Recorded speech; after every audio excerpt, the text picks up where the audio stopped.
আলাইকুম। আপনারা চাইলে এইভাবে মরিচের চারা লাগাতে পারেন।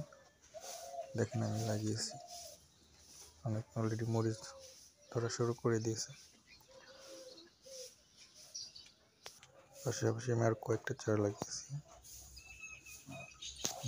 দেখেন কয়েকটা বেগুনের চারাও লাগিয়েছি এই পাশে।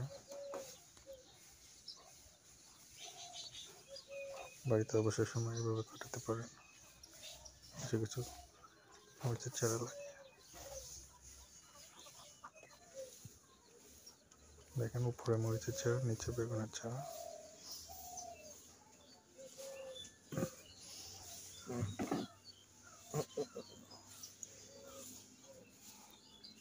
ইতিমধ্যে এই পাশে বেগুনের চারাটাতে ফুল আসতে শুরু করেছে। কিছুদিনের ভিতর বেগুন আসবে। দেখেন বাড়িতে ফেলে দেওয়া বোতল ইউজ করে এটা করতে পারে।